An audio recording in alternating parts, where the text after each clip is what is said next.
It is time to breathe again on the latest Breath of Fresh Air webcast streaming live on YouTube, Facebook, and Twitch.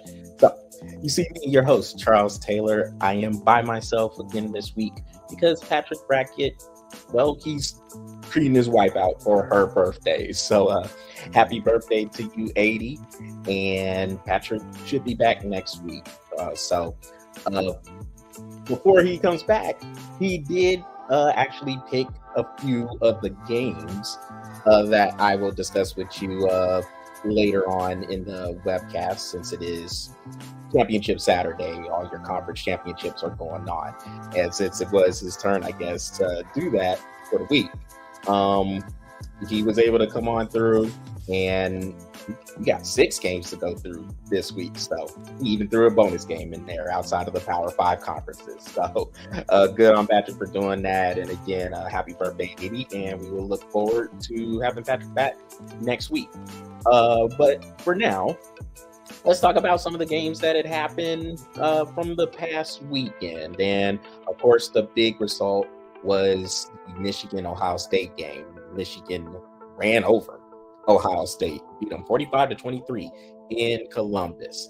So this was definitely a statement win for Michigan. A lot of people were looking to see how this game would turn out, and to also see if Michigan could establish some form of dominance in this rivalry. Now, before last year, when Michigan won 42-27, you had Ohio State winning pretty much every year. They won 15 out of 16 games at one point. So it wasn't a rivalry at that time. It was a rout. But now it's starting to get back to a rivalry. And Michigan's just being physical. They pushed Ohio State around for the second straight season. And the question I had, which was why I had Ohio State winning the game originally, is to see if Michigan could develop some sort of a passing game to complement that running game that's been so good over the last couple of seasons. And they hung around in the first half. Ohio State had chances to put some distance between themselves and the Wolverines, but they couldn't get that play to separate. And stayed 10-3 for a while. When Michigan hit a big play in the passing game, it was 10-10. Next possession, McCarthy, the quarterback, he hit another big play, and then another big play. They had 3 big pass play touchdowns. And when it was 24-20, they started to get the run game going. The offensive line for Michigan started to eat, and then Donovan Edwards broke off big runs of 75, 80 yards on 2 separate occasions. And this is Donovan Edwards. This is the backup running back. The main running back, Blake Corum, didn't even play. So the offensive line and the defensive line, they just deserve a lot of credit, and they pushed Ohio State around all over the field. So that was the big result from the week, but there were some other ones that stuck out too. How about South Carolina beating Clemson, going down to Death Valley and ending that 40-game home winning streak the Tigers had, and knocking the Tigers out of any chance they had of potentially getting into the college football playoff. LSU, horrible performance against Texas A&M. Now, give Texas A&M credit. They showed up. This was their last game of the season because they're not even bowl eligible, but they came out and they played hard and just outplayed LSU from start to finish. And not a good look for LSU, knocking them off out of any chance they might have had at the college football playoff. Now, it was going to be difficult as it was for LSU. They would have had to run the table.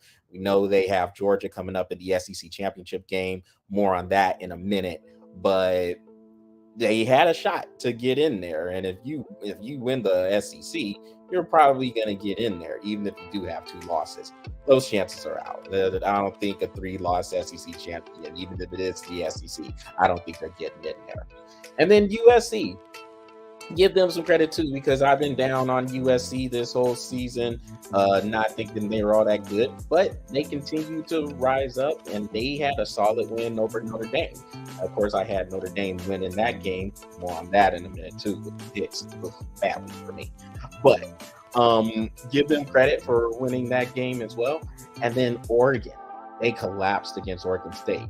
And hey, Oregon State came back from 3 touchdowns down to win that game, the Civil War, 38-34. Of course, last week was the rivalry weekend um, going on where you had state rivalries going on and some just national rivalries like the Ohio State Michigan one.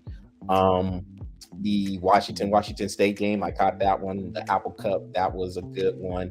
Washington won that one in the shootout.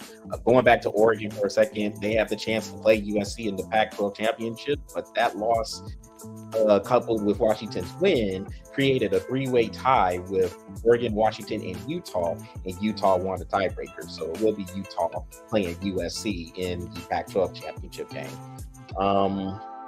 Let's see what other rivalries stuck out. I think I hit them all. I think I hit the main ones, but it was just a lot going on, and a lot of teams, well, a few teams saw their chances to get into the playoff just go to by the wayside. So with that, let's get into the championship games, the conference championship games that are happening, and we will get into the college football rankings here in a little bit as well, the new ones that just came out about an hour ago. Before we do get to those championship games, though, I just wanted to say this, going back to the Michigan-Ohio State game. If you're Ohio State, you're probably going to have some sort of a mindset change, because with Michigan pushing you around the way they did, look, Ohio State has turned into a soft team. That's what I'm trying to say here. They are a soft finesse team, to where if a team who has comparable talent to theirs and are willing to be physical runs up against the Buckeyes are probably losing that game, and they're probably losing that game solidly.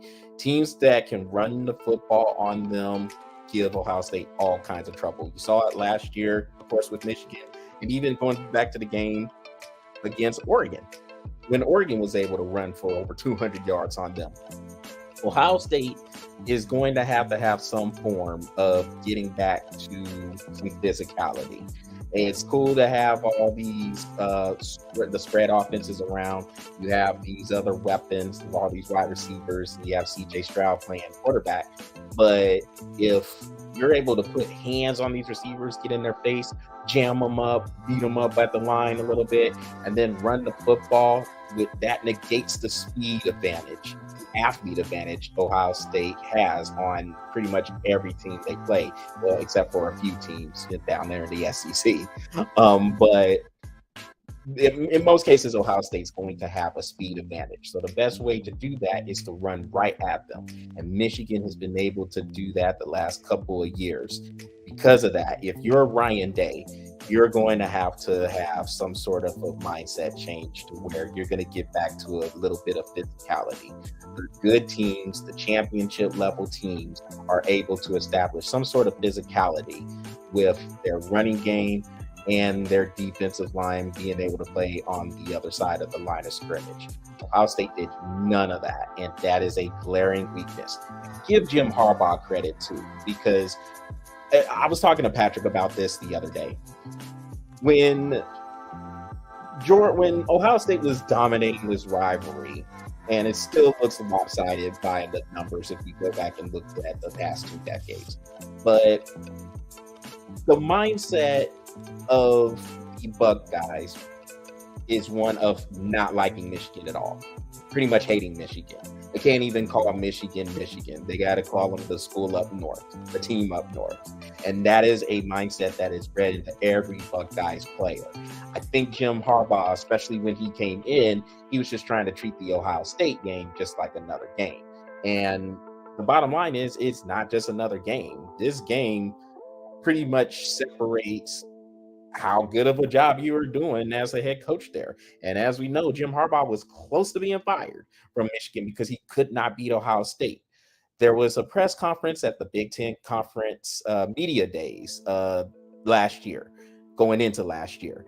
And Harbaugh came out and said, hey, and I'm paraphrasing here, but he came out and said, hey, it's time to change these priorities up. The priority is to beat Ohio State. And he called them Ohio. He didn't even call them Ohio State. That was what was good about it. Go ahead and Google or YouTube it if you want to know what I'm talking about. But when he said that, that set the tone for how things are going to be. And there was an intensity difference between the two schools, and it was evident on the field that Ohio State was more intense on the field than Michigan was when it came to these games. That has changed over the last couple of seasons because Jim Harbaugh, to his credit, has went back to his roots and said, we're going to be physical, we're going to run the football, we're going to establish the line of scrimmage on both sides of the ball, and they are dominating in the lines of scrimmages now. So that's where I'm coming from with the mindset change. Jim Harbaugh has made the adjustment. It's Ryan Day's turn for Ohio State to make that adjustment. But now going into the conference championship games. So like I said, Patrick picked 6 of them. And one more thing, almost forgot. Before we get into these picks, let me pull up this slide showing our records. And you will see I went 0-5 last week. I forgot how to pick games, apparently. And Patrick only got 1 right, but the one he got right was the Michigan-Ohio State one. And that win ties him with me at the overall record of 33-21. I missed them all. Of course, I missed Michigan-Ohio State. I missed, South Carolina, Clemson. Notre Dame, USC. I missed. Trying to think of the other ones that were there. So yeah, it was Notre Dame, USC, South Carolina, Clemson. Drawing a blank on the other 2 for some reason. Did I pick one in the Big 12? I'm trying to think, did I pick one? Oh yeah. The other SEC game, Mississippi State and Ole Miss. Missed that one. And there was one more that is escaping me right now. I'm sure it'll hit me. Oh, Oregon State. Missed that one too.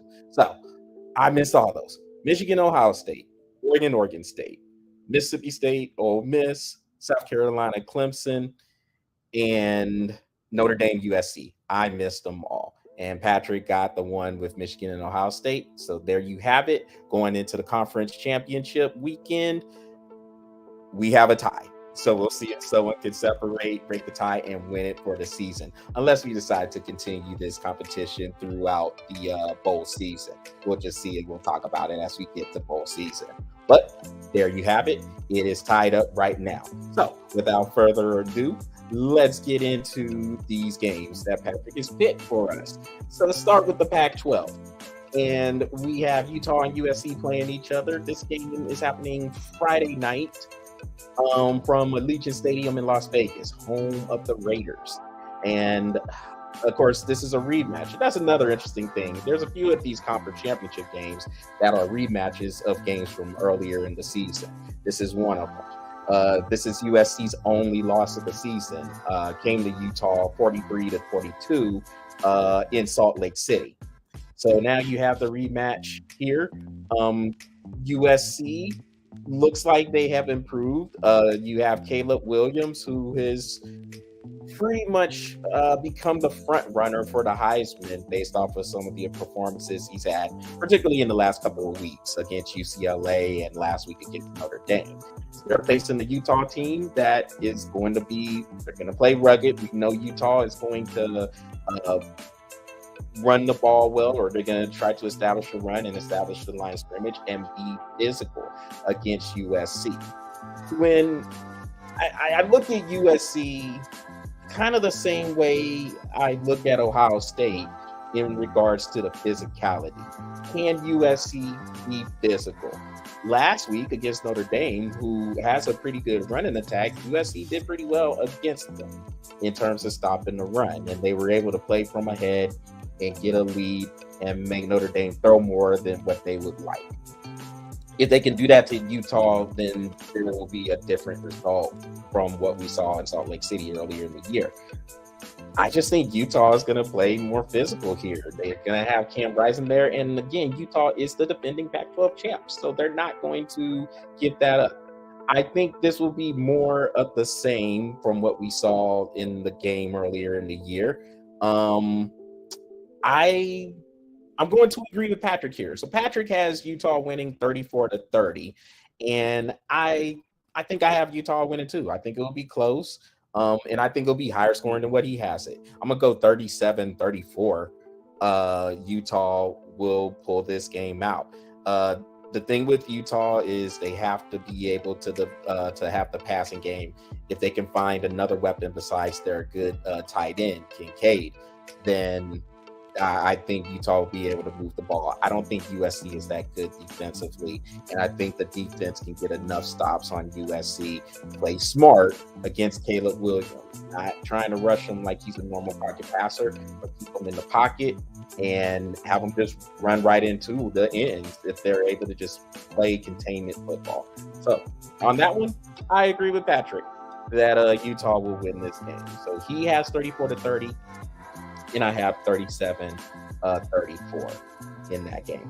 Let's go over to the Big Ten. And of course, we've talked about Michigan coming off of their win over Ohio State.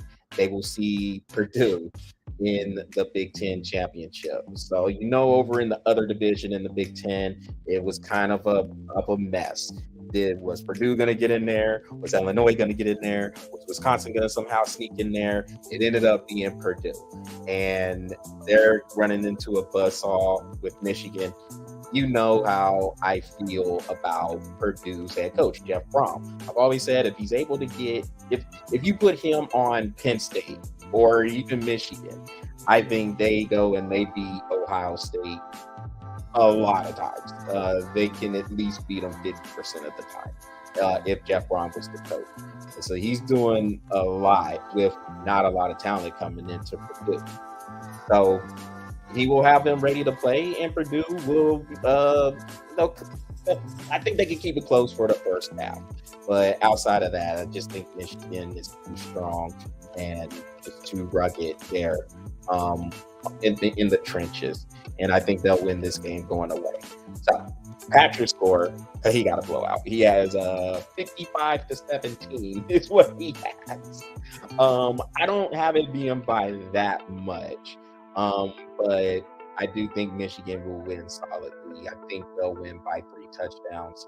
And I got a score of, we'll go 42-21. Yeah, 42-21 is what I have for Michigan. I think they're rolling. They're clicking on all cylinders. And we'll see if they get their star running back, Blake Corum, back for this game to a better capacity than what he played against Ohio State.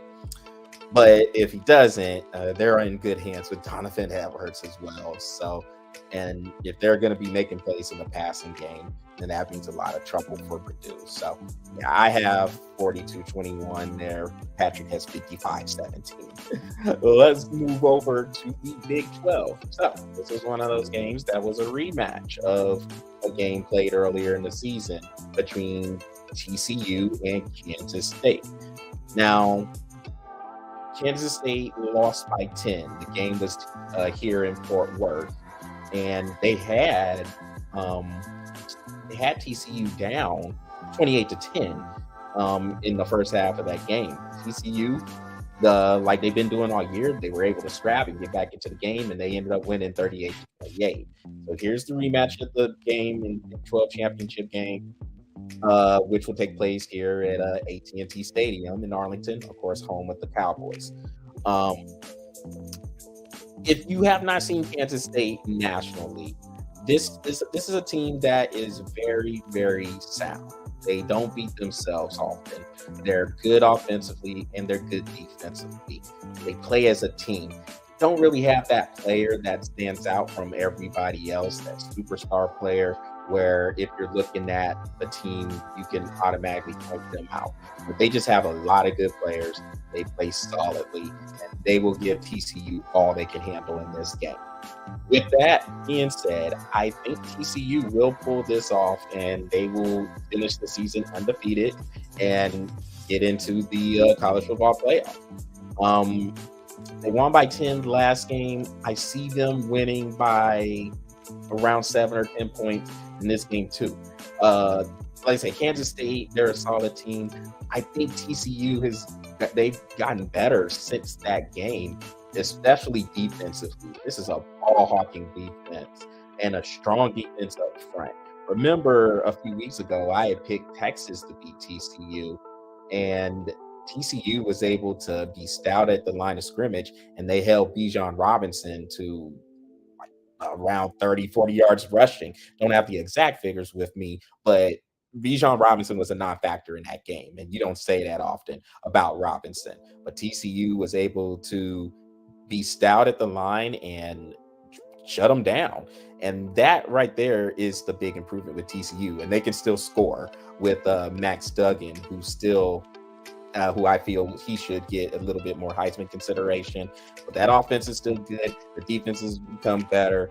And that combination, I think TCU will win the game against Kansas State. So Patrick actually has Kansas State winning 38-35. I have TCU winning.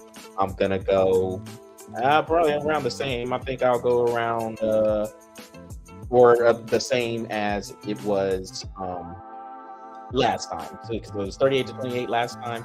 So I got let's go 35-25. Yeah, 35-25. Actually, no, we'll go 35-28. Kind of funny because Patrick has TCU scoring 35 points. I have him scoring 35 points too, but I don't think Kansas State will score as much as he has scoring. So we'll go 35-25.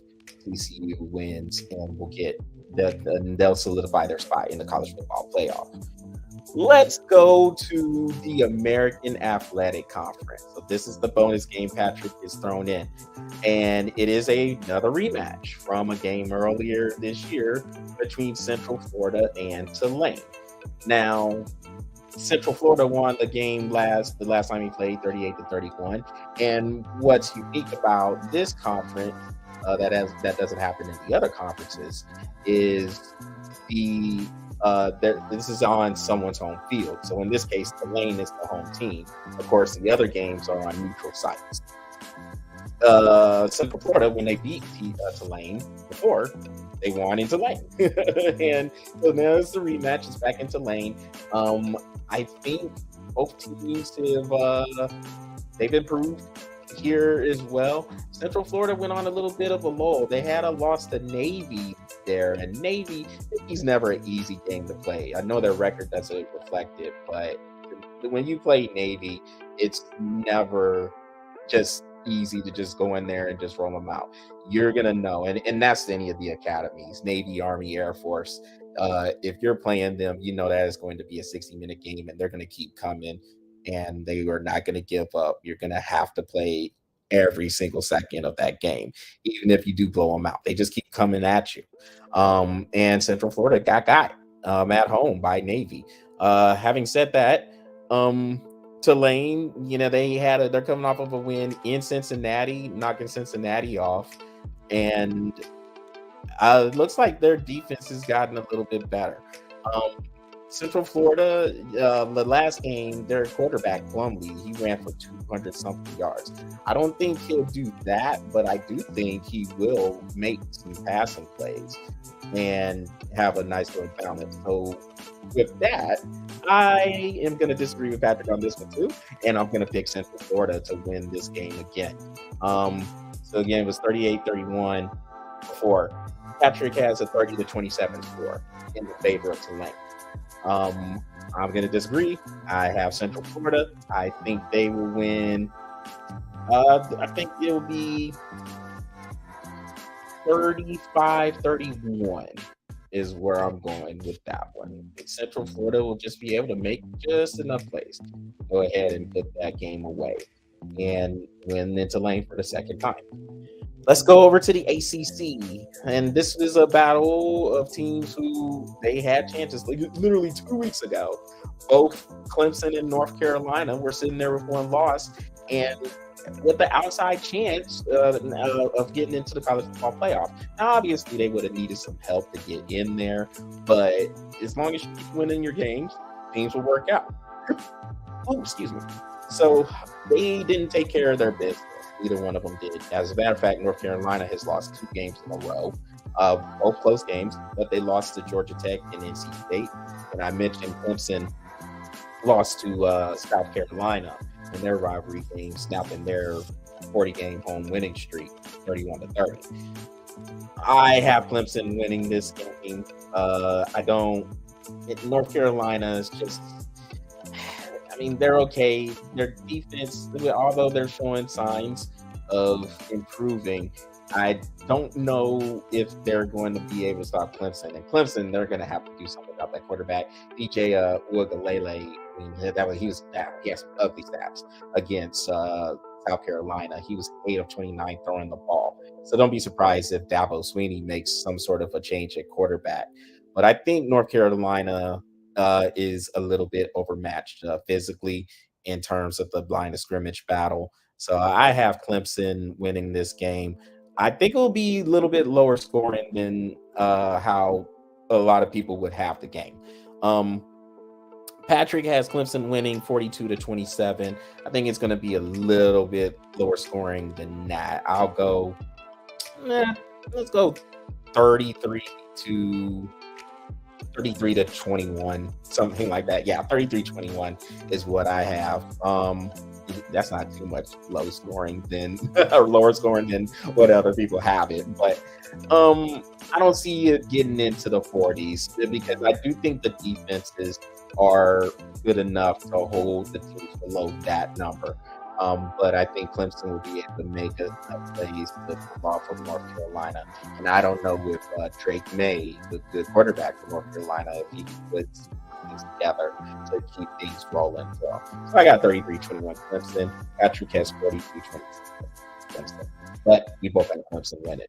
And finally, going over to the SEC, it's going to be Georgia playing LSU. LSU is coming off of a loss to Texas A&M.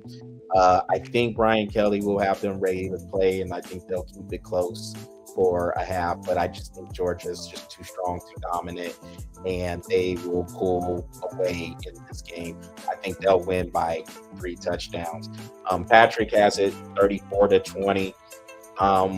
Look, that Texas A&M performance LSU had looked really bad. It didn't look bad at all. And they got pushed around up front.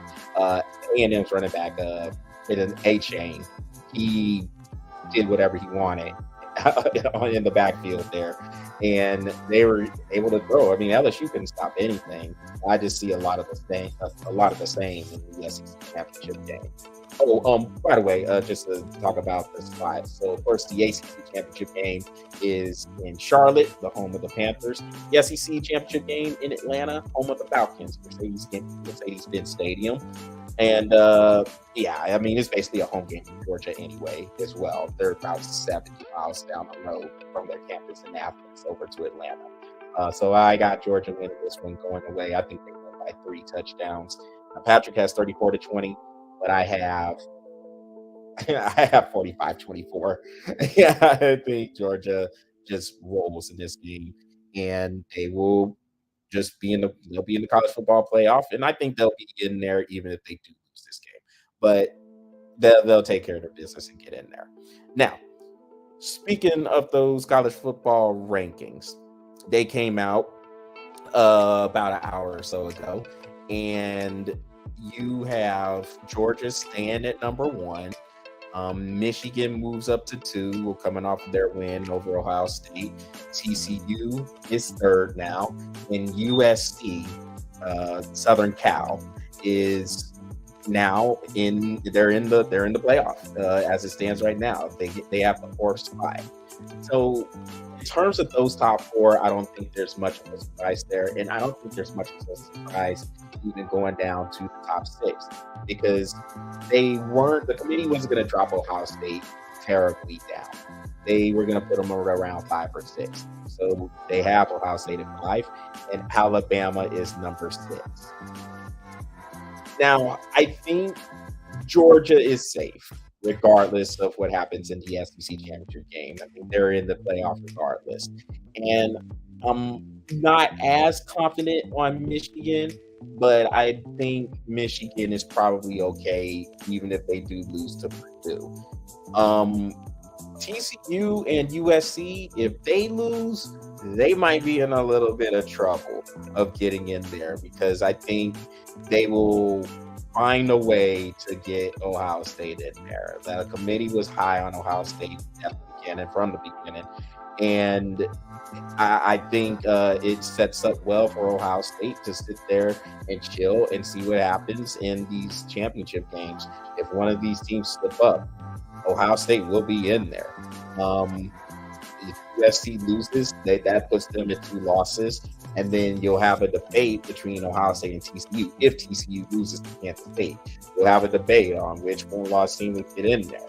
Now, me personally, I don't. Yeah, everybody's kind of beating each other up in this season. I'm not that impressed with Ohio State at all. That's just my personal opinion. I haven't seen anything from them that says they deserve to be in the college football playoff. But because of their name, people are going to make that case for them. They haven't really beaten anybody this year. Their best victory was over Penn State, and Penn State has 2 losses. But other than that, their non-conference schedule was a farce. I mean, they played Arkansas State, Toledo, and Notre Dame. And that Notre Dame win, I mean, they've lost 4 games as well.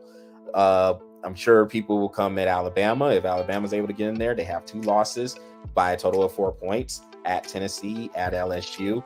And people will ask, well, who is Alabama beating? And you look at Alabama's schedule. I mean, they play the SEC, but they're probably their best victory. Kind of looking through it in my head.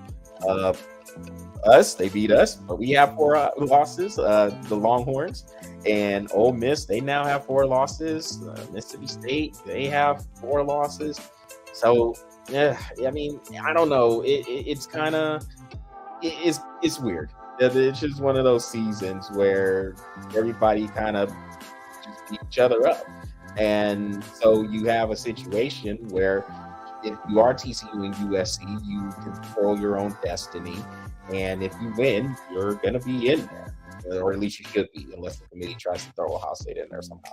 But those 2 teams are interesting.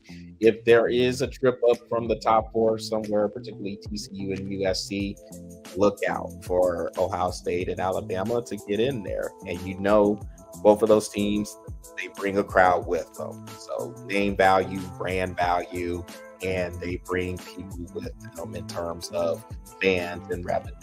So don't think the committee's not paying attention to that. But yeah, if they win, or if TCU USC win, you probably won't have to worry about that. They should be in. The way it's sitting right now should be the way it's sitting come Sunday when the final rankings come out. But be careful if there is a trip up from one of those 2 teams, particularly USC and TCU. All right, moving on over to the NFL. So the NFL, looking at the schedule from last week, I mean, nothing, I guess, really stood out. The Bills, although the Detroit gave them hell on Thanksgiving Day, the Bills put that out. Dallas was able to pull away from the New York Giants on their Thanksgiving Day game, and the Patriots and Vikings was a good contest on Thanksgiving night. The Bengals, the Cincinnati Bengals, they went to Nashville, beat the Titans in the rematch of that game when they met in the divisional playoff last year, which of course was also won by Cincinnati, damn near by the final score. They won that game 19-16. This week, or on Sunday, they won 20-16. The Denver Broncos, still a hot disaster. The Carolina Panthers beat Bill 23-10. And Jacksonville beating Baltimore, coming back and beating Baltimore 28-27. And then you have the Eagles still rolling through. The Packers game, but the Eagles were able to win 40-33. And the Raiders, 2 straight walk-off victories in overtime. Last week they walked it off in Denver, and this week they walked it off in Seattle. beating the Seahawks on a 86-yard touchdown run from Josh Jacobs, who had over 300 all-purpose yards. So the Raiders, don't count them out yet. These two come from behind victories. They're trying to make a late push to see if they can get into the playoffs. And it'd be tough to catch those teams in the AFC East because all of them are over 500. But they're there. They're trying to make a late push, seeing that they can get things together to get in there. And the Washington Commanders still playing good. They were able to win a game with the Atlanta Falcons 19-13. And Washington they're quietly 7-5. Nobody is talking about it, but they are 7-5, and they play. This is funny what I'm about to say. They're playing in the best division in the league in the NFC East right now. We have Philly with one loss. Cowboys are 8-3.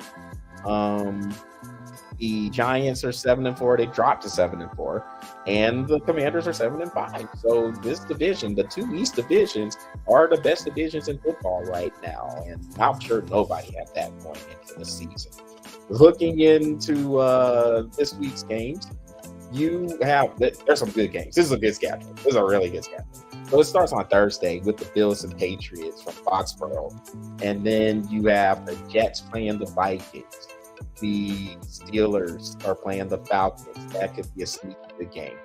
The Jags and Lions. This could be a good game because I think this is the up and coming bowl. You have two teams that are starting to put some things together, and while it hasn't quite shown in the records, both teams have 4 wins. Both of these teams have been in pretty much every game they played this season. Both Detroit and Jacksonville have a lot of one-score losses. So it's just a matter of, can they make plays? Can they take that next step and find a way to finish those games? I think that would be a sneaky good game in Detroit. The Titans and Eagles, that could be smash mouth. You have Derrick Henry coming up against that Philly rushing attack there. The Commanders and Giants, good game. The Dolphins and 49ers, they're playing each other. So you got high-powered offense going against solid defense there. The Chargers and Raiders could be a good one. We talked about how the Raiders have walked off teams the last couple of weeks, and they're playing a Chargers team trying to get it together. We'll see how that goes. And then this might be the game of the weekend. The Chiefs and the Bengals playing in Cincinnati. Of course, that is a rematch of the AFC Championship game from last year, when Cincinnati was able to come from behind and beat Kansas City in Arrowhead Stadium to get into the Super Bowl. This game will be in Cincinnati, the late game. I think this one will be on CBS as part of their doubleheader. So lots of interesting games. This is a good schedule for this week. And I'm sure because Cleveland plays Houston, this is the return of Deshaun Watson as the quarterback, and go figure, his first game is at the place where he used to play at down in Houston. So I think it'll be interesting to see how the fans in Houston react and how over that crowd could be toward Deshaun Watson. And we also have to remember, just because Cleveland is getting Deshaun Watson back, that does not mean everything is okay. The Browns still have a lot of work to do. And this is a guy who has not played in 2 seasons. He didn't play last year, and now here he is. He missed the first 11 games of the season with the suspension. So he's coming back. I don't see this being one of those, he's coming back, he's going to just automatically throw for 300-something yards, 4 touchdowns, and everything is good, just like he didn't miss a beat. I don't see that happening. It's going to take him a little bit to get used to game action again. With that being said, they should beat the Texans. I mean, the Texans they're pretty bad. So those are the games for next week. Let's talk about a couple of these teams to look out for as the season goes along here. So again, I mentioned them both at the beginning, and not a lot of people are talking about them. I could go with the San Francisco 49ers here, my team, as for a team that could rise up and knock off some of the top teams that you're hearing about: Philadelphia Eagles, Minnesota Vikings in the NFC, and in the AFC, you have the Kansas City Chiefs and the Buffalo Bills. But in the AFC, nobody is talking about the Cincinnati Bengals. They are right there in the mix. Number one, they're tied with the Baltimore Ravens for first place in the AFC North at 7-4.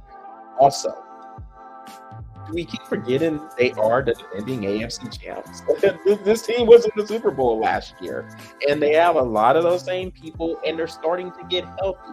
They went down to Nashville and beat Tennessee without the services of their running back, Joe Mixon, and their big play wide receiver, Jamar Chase. They look to get both of those guys back just in time to host the Kansas City Chiefs. And it would not surprise me at all if they beat Kansas City, like they did twice last year. So keep an eye on this Bengals team, because they have a team that just went through the battles to get to the Super Bowl. So they're not going to be scared of the moment. They have a quarterback in Joe Burrow, who is one of the ultimate leaders. I mean, people galvanize around this guy, and they're just as dangerous as anybody else. Nobody is putting distance between themselves and the rest of the pack, in not just the AFC, but NFL in general. So look out for the Cincinnati. If they are back in that mix, and when they get into the playoffs and are able to make a run, don't be surprised, because the team just did this thing last year. They were able to make that run, and it looks like they're starting to put things together. And quietly, they are 7-4. They're right there in the mix. And then in the NFC, I mentioned the Washington Commanders. They're sitting at 7-5. Look out for them.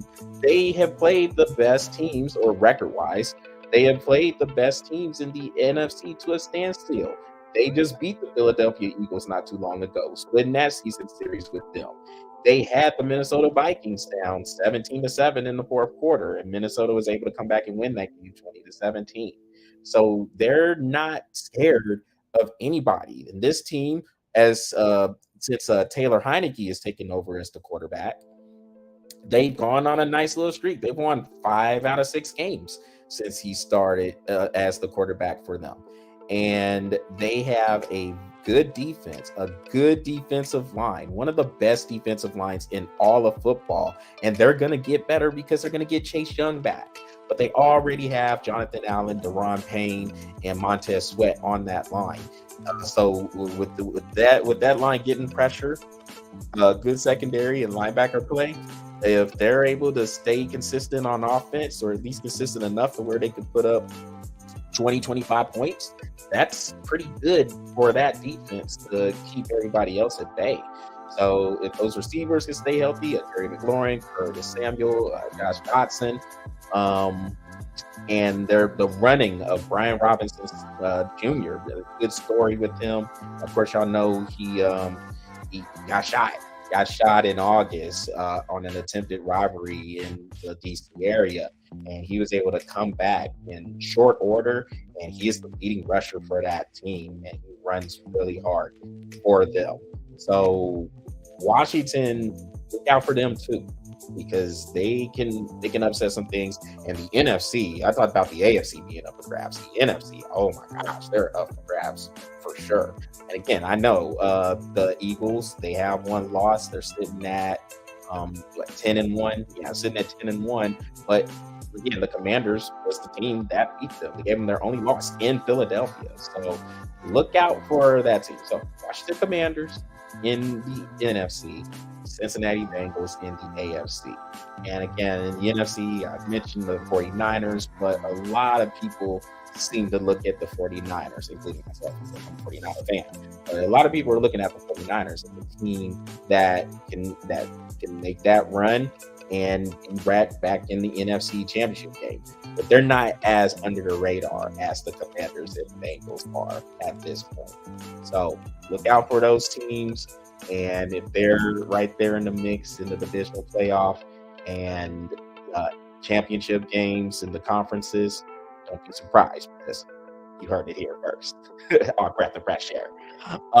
Before we get out, let's mention the World Cup.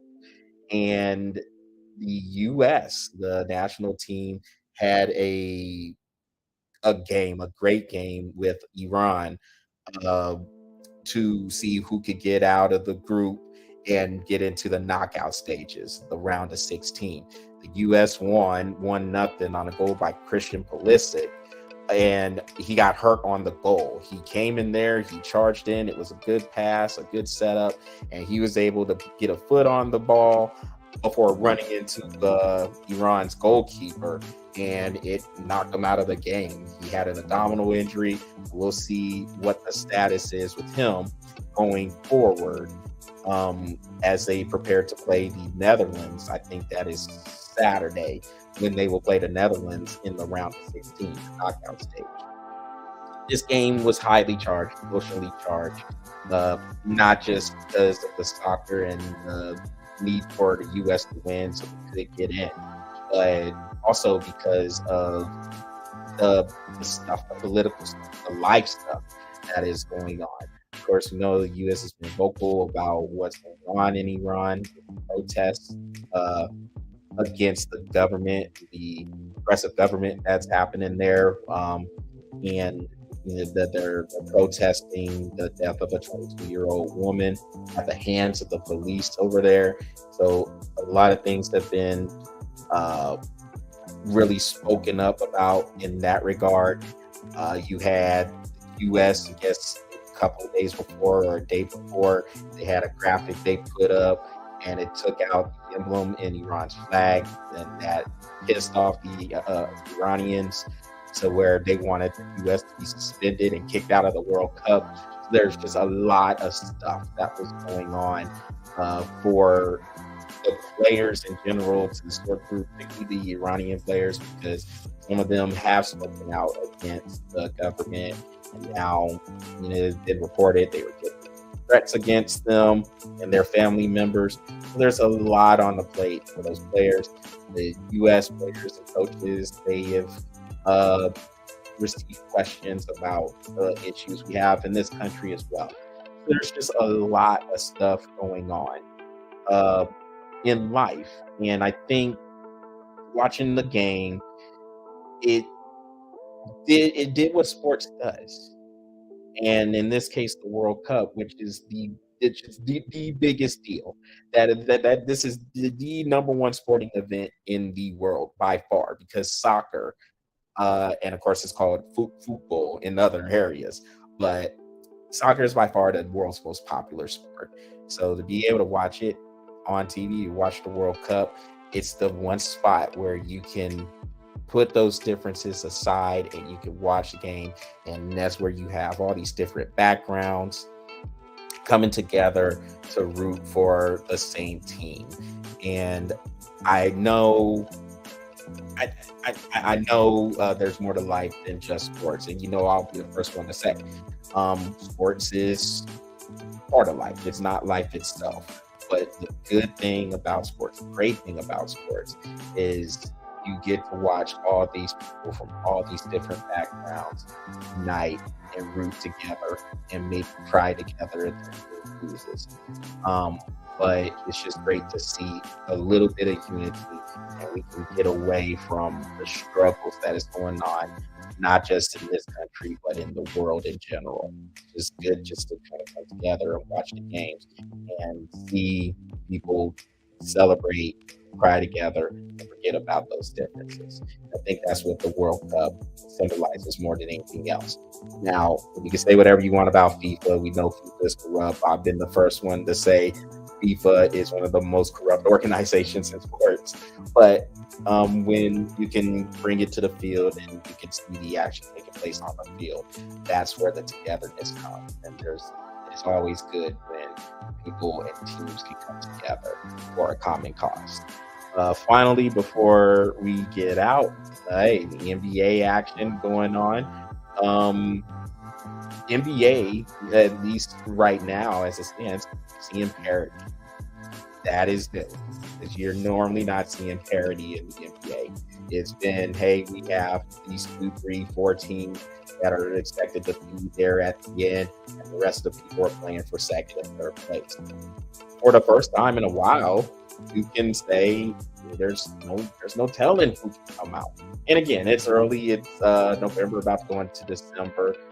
Just a little bit more than a month into the season, but I expect this trend to continue. There are a lot of good players on a lot of good teams out here.